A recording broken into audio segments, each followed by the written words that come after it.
Ravi ji. I had not met Ravi Valluri ji before today. I mean, before, I would say, a few minutes back. Even though we professionally come from the same department, railways. I had also not met Seema of Jashne events, though to be fair, we had spoken a couple of times, maybe over the past 2 or 3 years. So it's really is it really a coincidence or a miracle that Seema became the medium for me to read this wonderful book, A Story of Faith and Miracles, or for me to meet this wonderful person, Ravi Valluri. Now, my takeaway, I have read the complete book, Ravi, and my takeaway from the book is that life is a miracle. Life itself is a miracle, to be cherished and to be nurtured. And it is our faith that actually gives nourishment to this life. So enough about me. I think let's get down to speaking to you about your book. While reading the book, I came across this quote. You have written in your book that faith is the genuine belief and the sincere heart that humans should possess when they cannot see or touch something, when it is beyond human reach. And this is a cyclic process. Faith plus belief is miracles. So please tell us a few personal experiences of your faith and miracles in your life. I suffered from a very peculiar ailment. It was called malabsorption. You have read the book. I just couldn't ingest anything. And whatever I had was thrown out. And at that time, my parents were very worried. We were staying in RBTV hospital, that is Kingsway camp. Udayan's father was a doctor there, and my mother a medical social worker. I was supposed to have been taken to Valluri Medical College for treatment. The moment we landed at Chennai, everything was set right for me to be taken to Valluri. It so happened that my mother went to meet my grand aunt, that is her aunt, and she saw a photograph of a mystic. He is a Swamiji who is based in Mysore. It's a miracle that you were saying. Just 2 weeks back, my cousin, who is still a follower of that Swamiji, just inquired, how is Ravi? This happened just barely 2 weeks back, and that is before the book was out. So then I happened to go to, I was a child, I didn't even know anything. And I landed up at Mysore, Ganapati Sistan Swamiji's ashram. And he looked at me and he took us to the very famous temple, Chamundeshwari temple, and he blessed me and he produced an amulet, talisman, and he gave me vibhuti. And then he told my mother, Bala, now Ravi will be fine. So, and I was cured. At that time, I was studying in St. Michael's School. That was at Badli. And so happened that it was a big problem to commute. So my mother got me shifted to St. Xavier's School, and which was opposed by our neighbors. And my neighbor, we called Bambu, he was known as Bambu, who often appears. And I have called all such characters in life as Bambus, who act as an impediment. Whether it's, and it has happened with me, whether professionally or personally, a bamboo is always there. How we overcome that lot depends upon our faith and belief. And my mother had immense faith. She had faith in she shares her birthday with Swami Vivekananda, and she is a very pluralistic person. In fact, she had done so many projects, social work projects, which were financed by the church, by RSS, by Islamic societies. Name the society, they were there. We happened to meet Pope John Paul, Mother Teresa, then so many spiritual masters, I just can't believe it. Starting from Jiddu Krishnamurti to Swami Chinmayananda, and of course Ganapati Siddhananda Swamiji, Satya Sai Baba, it went on and on. The list is endless. And how all that happened was a miracle. As Gurudev Shri Ravi Shankar says, that I tell you, we should give miracles a chance to happen in life. Nobody's life is devoid of miracles. Only we don't believe in them. We think miracles are a thing of the past. I tell you, it can happen even today in the present. I suffered from a very peculiar ailment. It was called malabsorption. You have read the book. You would have read it. I just couldn't ingest anything, and whatever I had was thrown out. And at that time, my parents were very worried. We were staying in RBTV hospital, that is Kingsway camp. Udayan's father was a doctor there, and my mother a medical social worker. I was supposed to have been taken to Valluri Medical College for treatment. The moment we landed at Chennai, everything was set right for me to be taken to Valluri. It so happened that my mother went to meet my grand-aunt, that is her aunt, and she saw a photograph of a mystic. He is a Swamiji who is based in Mysore. It's a miracle that you were saying. Just 2 weeks back, my cousin, who is still a follower of that Swamiji, just inquired, how is Ravi? This happened just barely 2 weeks back, and that is before the book was out. So then I happened to go to, I was a child, I didn't even know anything, and I landed up at Mysore, Ganapati Siddhananda Swamiji's ashram. And he looked at me, and he took us to the very famous temple, Chamundeshwari temple, and he blessed me, and he produced an amulet, talisman, and he gave me vibhuti. And then he told my mother, Bala, now Ravi will be fine. So, and I was cured. At that time, I was studying in St. Michael's School. That was at Badli, and so happened that it was a big problem to commute. So my mother got me shifted to St. Xavier's School, and which was opposed by our neighbors. And my neighbor, who we called Bambu, he was known as Bambu, who often appears.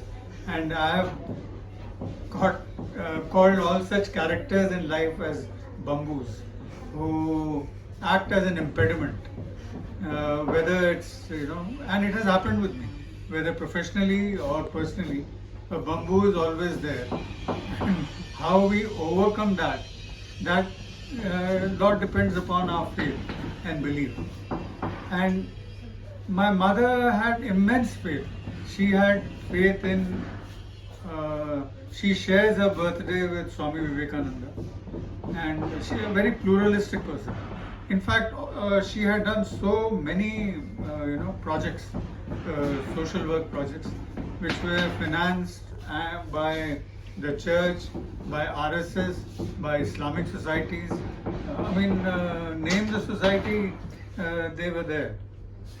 We happened to meet Pope John Paul, Mother Teresa, then so many spiritual masters, I just can't believe it. Starting from Jiddu Krishnamurti to Swami Chinmayananda, and of course Ganapati Siddhananda Swamiji, Satya Sai Baba, it went on and on. The list is endless. And how all that happened was a miracle. As Gurudev Shri Ravi Shankar says, that I tell you, we should give miracles a chance to happen in life. Nobody's life is devoid of miracles. Only we don't believe in them. We think miracles are a thing of the past. I tell you, it can happen even today in the present. So, what I overcame this problem of malabsorption. Then I joined the civil services, and finally, of course, I've narrated. This book can be divided into a couple of parts. Number one, I'll draw the attention of all those present. It's if you look at the back blurb, it is the boat here which provides the anchorage to life, and there's a rough sea right in the front, and on top is something which happens, some miraculous powers in which you need to have faith. Swamiji told me when I was 13 years old, he initiated me into Gayatri Mantra and all those things, that he won't be my Guru. And strangely, I became a victim of alcoholism. I was an alcoholic for 16 years. And then it was a very torrid time for my wife, my parents. My father was highly logical. For him, proof was paramount. Without that, he didn't accept anything. Whereas my mother was just the opposite. And she always said that faith can move mountains. Two incidents I'll share. One, we were at Bikaner. I was senior DOM Bikaner at that time. That's a railway parlance. My father was taking a walk. Suddenly somebody tapped his shoulder, and he said that you send your son to Jaipur, and he will do this art of living course, and he will recover from alcoholism. So my father was stunned. He had never met this person in his life. That was the only time he met him. And then that man disappeared. And then he came and asked my wife, that, what is this? What is art of living? Nobody knew. She had by then done Vipassana. Next year, strangely, the zonal bifurcation had taken place. I was posted to Jaipur. And then my wife used to take me every day for this course. And I was thoroughly drunk when I used to go for the course. In fact, my chief operations manager, Mr. Matthew John, he said, hey, what are you doing? Why are you going to all these Babas, Swamis? Nothing happens. You need something else. But that technique of Sudarshan Kriya just changed my life. It took some time, but then I came out of it. Another miraculous incident which took place was, there's a mystic saint Raghavendra Swami. At that time I was senior DOM Guntakal. Now there is this place called Mantralayam, where even in the present life form, he's Samadhi man, but he's alive. He's supposed to be the direct descendant of Prahalad. He's supposed to be Prahalad. So I carried a bottle of liquor, gin, inside, and while everybody was, my aunts, they were praying and they were waiting for me to come. My mind was fixated on that bottle of liquor. Lo and behold, I went there to have it. The bottle didn't break. It was absolutely intact. But the entire liquor had come out. Everything was drenched except my clothes, except the Sudarshan Kriya notes. So, to cut the long story short, miracles are there to happen. It is how one looks at it and how your mind works. I think mind plays a very big role in your faith and miracles. It's like Messi scoring a goal and Mbappe misses the penalty corner. So at that time, what happens to the mind? So that is very important. That's, that's really wonderful, and I think we all need to give a big round of applause not only to Ravi ji but also to his wife Lakshmi ji, because she has been the biggest anchor in his life. I would say after his parents, she has been the biggest source of strength. So now you have narrated quite a few incidents, and you have also spoken about Udayanji, whom you know since childhood. I am sure that there would be other persons also in your life who left some mark on your life. And would you like to speak about some other persons as well? And you may also even speak about Satra. I'm sure she is not here today. So Satra is the lady. For those of you who have not read the book, Satra is the young lady on whom Ravi ji had a crush in his. Both of us had. Both of you had. No, I was never a computer. It was miles ahead of me. Please. I was not in reckoning. So as I said, this book is about my life, and I have been as faithful, honest to it. Yes, Satra is features very prominently. Her name comes because I was staying in D19, that is Doctor's Quarters 19, and she was in 17. She's also a Bengali. I have one neighbor, we call her Satra. So a friend of ours, his name is Sunny. He was like a rock star. He was a doctor, but I mean a very good doctor, but he used to be high earlier on drugs, dope, etc. Then he used to, I mean, don't think that these things are new, for the present generation. We have all been through it, whether it is drugs, drinking, smoking. So this chap used to be high on diazepam. He used to have a full strip of the diazepam.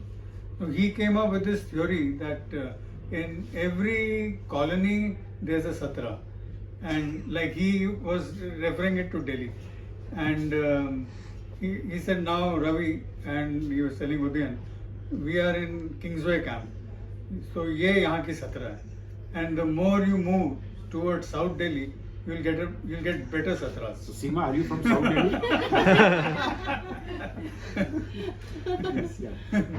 So Satra did play a role, and likewise in college also we had Satras, and it's Satra is that ephemeral character whom we don't ever get. Yeah. I would say that. That's really wonderful. And then you joined railways, and I'm sure, because I have very fond memories from my railway probation days. Actually, when I joined the railways, probation was really a breeze. It was fun. We every 2 weeks we would be joining some new place or the other. But probably by the time you had joined, it had become a little tougher, because your marks from the probation were also counted for your seniority. So would you like to narrate some interesting incidents from your probation days? Actually, sir, I qualified for the IPS, but I was forced by my father's side that I shouldn't join police, and that was a big bone of contention in the family. So I didn't even know what railway traffic service is. Of course, it was a very challenging job. You're right, this thing happened that 60% marks of UPSC was taken into account, and 40% from our academic performance. There was a lot of competition, and I think it was very unfortunate that bad blood crept in. It's not that because I was number 1 that my rank came down to 5, but there was no need for that kind of fighting to take place. I agree. That I feel is I bad. think it was a wrong system that they introduced. Sure. But my passion for writing, which many people ask Seema ji, and so many people have asked me earlier, began much earlier. Right from my school, college days, I was very much involved in theatre. And St. Xavier's School, Delhi provided a great opportunity. One of the first plays was Kid Stuff, a musical which was directed by Barry John and music by Paramveer. We had performed in Delhi, Kamani Auditorium, then also at Simla, then at Mumbai, and in fact we had to go to Broadway. Unfortunately, we couldn't go. It was televised by Doordarshan. Thereafter, I interacted with. I was trained by Pankaj Kapoor. Another Satra there was Annu Agarwal, the actress of Ashiki. She also led such a rough life. She reached dizzy heights, but then she had met with a very severe car crash. So the job as such was very challenging throughout, and I fully agree with you that this marking system could have been avoided. Good idea. So while talking of the tough job, you also were posted in the North Frontier Railways, where you also had an interaction with many of those known insurgents of the time. Would you like to share your experiences of first meeting the insurgents and how you, what all you were able to do in their lives?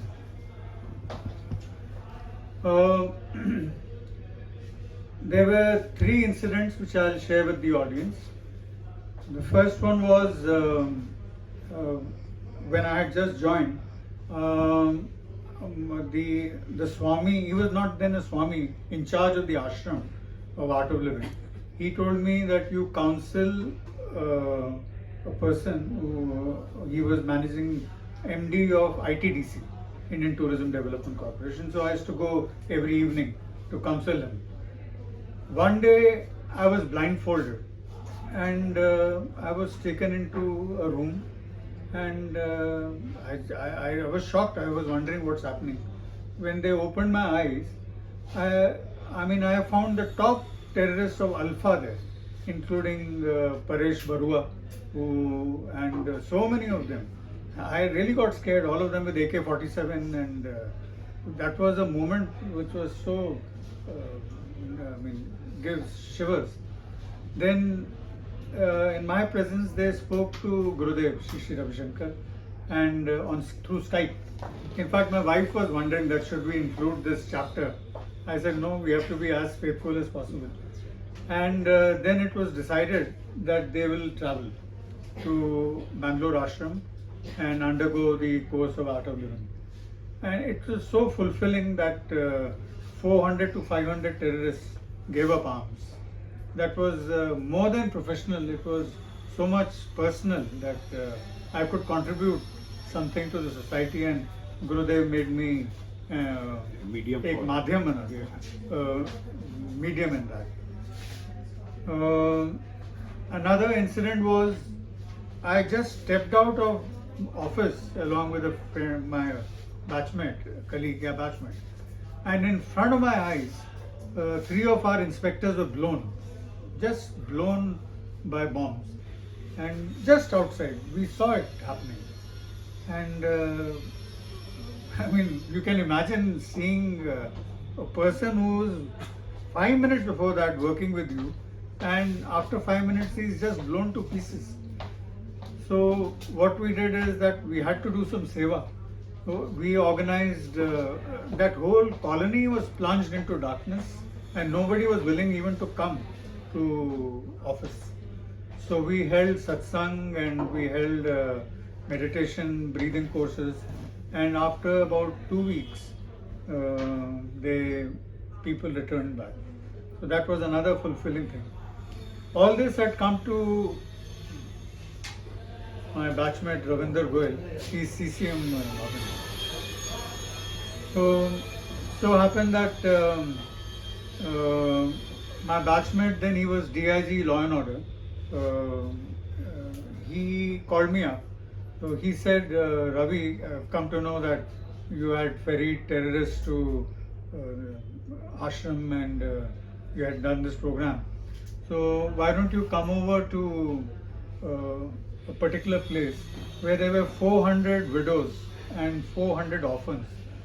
They lost their parents. They were all killed by Alpha activists. Incidentally, Ravinder Goyal has also worked as COM NF. So now we conducted this meditation, yoga, and breathing technique program. And sir, at the end of the third day, they started crying, weeping. And then the ladies, they fell at our feet. They said, after 4 months, we are crying. So much of emotion was bottled up in their lives.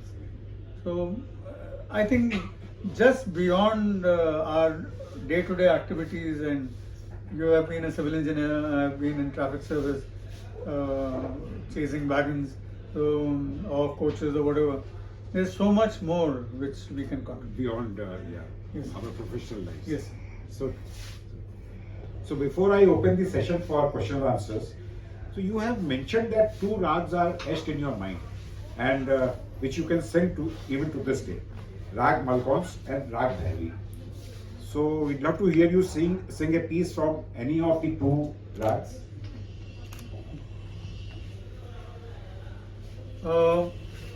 I've been very much interested in classical music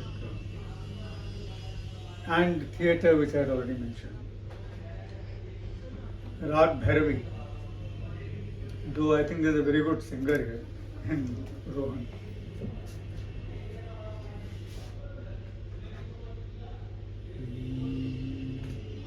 जिया घबराए कटत नहीं रतिया, कासे कहूँ मैं मन की बतिया। जिया घबराए कटत नहीं रतिया, कासे कहूँ मैं मन की बतिया। जिया घबराए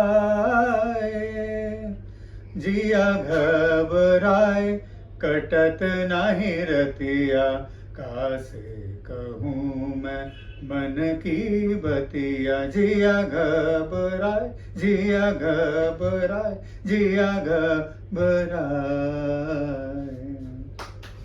Beautiful.